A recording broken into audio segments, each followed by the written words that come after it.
Vamos a demostrar por qué la derivada de la función trigonométrica seno de x equivale a coseno de x. De la misma forma y con el mismo procedimiento podemos demostrar que la derivada de la función coseno equivale a menos seno del mismo ángulo.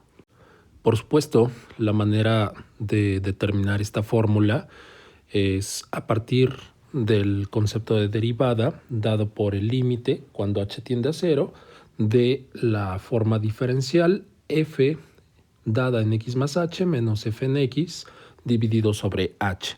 Hay que recordar que esta es la definición de derivada y en este sentido, utilizando la definición, podemos demostrar la fórmula. Muy bien, vamos a comenzar con la demostración partiendo de la función dada por f de x igual a seno de x. Entonces recordamos que a este proceso se le conoce como los 4 pasos o el método de los 4 pasos. Y aquí una disculpa que mi editor de ecuaciones es anglosajón, en lugar de poner sen pone sin, pero es exactamente lo mismo. Entonces en el primer paso vamos a obtener la función dada en x más h. Como la función es simplemente seno de x, entonces será seno de x más h. Y por identidad trigonométrica sabemos que el seno de una suma es seno del primer término por coseno del segundo término más seno del segundo término por coseno del primer término. En segundo lugar, lo que vamos a hacer es a la función dada en x más h le vamos a restar la función original, es decir, le vamos a restar seno de x. Entonces, a lo que obtuvimos en el paso anterior, el desarrollo por la identidad trigonométrica, le vamos a restar el seno de x, que es la función original. Ahora, vamos a hacer aquí una factorización entre el primer término y el tercer término. Tenemos un factor común que es seno de x. Sin embargo, vamos a factorizar no solamente seno de x, sino con todo y signo. Entonces quedaría menos seno de x factorizado, y dado que hemos factorizado el signo negativo, el tercer término, ya con la factorización de menos seno de x, queda un factor de 1, mientras que en el primer término, como el seno de x era positivo, entonces en la factorización es necesario tener un signo menos y el factor restante, que es coseno de h. Mientras que el segundo término permanece igual, entonces lo vamos a conservar como seno de h por coseno de x. En el tercer paso lo que vamos a hacer es esa diferencia la vamos a dividir entre h.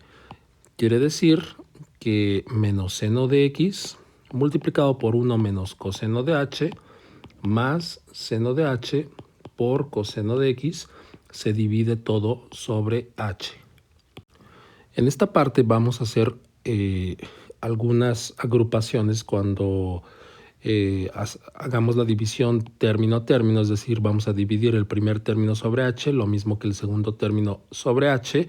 Sin embargo, la manera práctica para aprovecharla justo en el cuarto paso, que es donde obtenemos el límite cuando h tiende a 0, será la siguiente.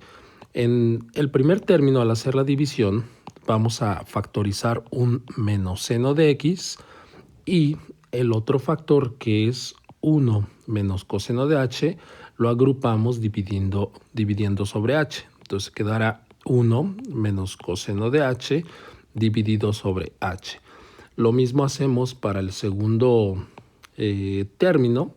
El coseno de x lo dejamos aparte y agrupado en la división seno de h dividido sobre h.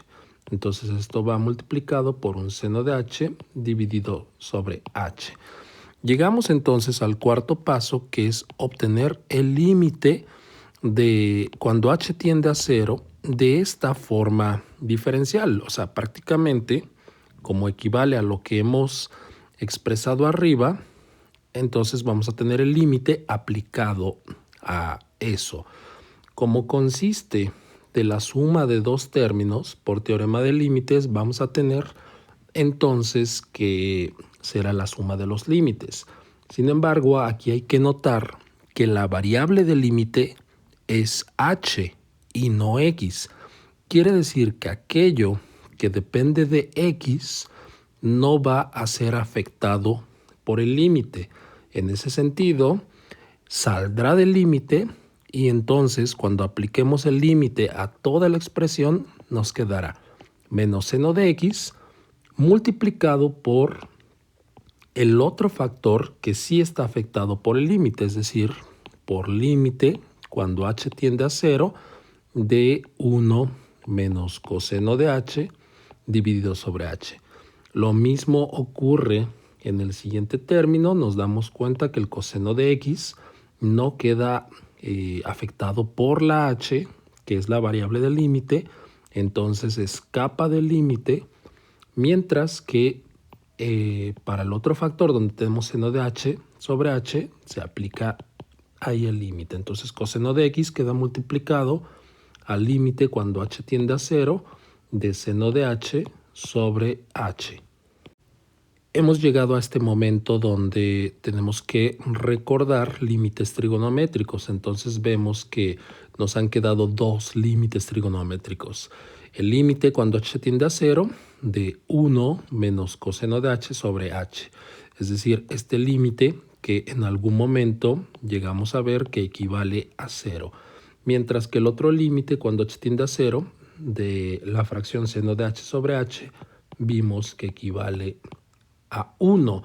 Por lo tanto, en la multiplicación menos seno de x por 0 se va ese término y en el otro, como el límite equivale a 1, al multiplicar coseno de x por 1 quedará coseno de x.